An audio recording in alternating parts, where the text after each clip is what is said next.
Olá a todos, neste vídeo, iremos mostrar-lhe como substituir filtro de ar em Volkswagen Golf 3 por si mesmo. Veja abaixo a descrição dos links para a nossa loja virtual onde pode comprar as peças de reposição.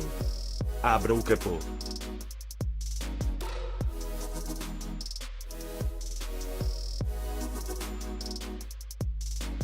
Use uma chave Phillips.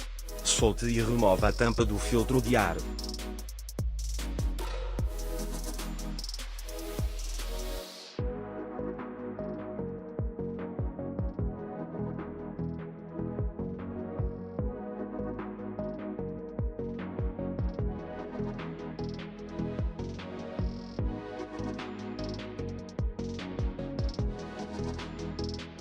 Remova o filtro de ar e substitua-o por um novo.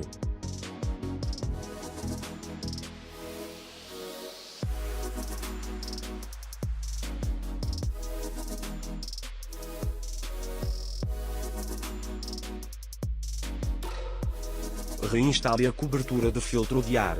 Aperte-a. Use uma chave Phillips.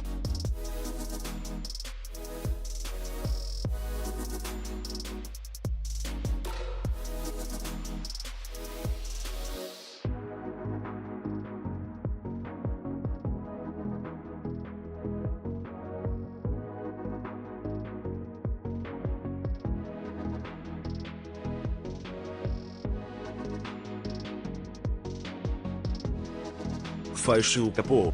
Obrigado por assistir ao nosso tutorial. Subscreva-se no canal da Autodoc e não perca os novos vídeos. Tenha um bom dia.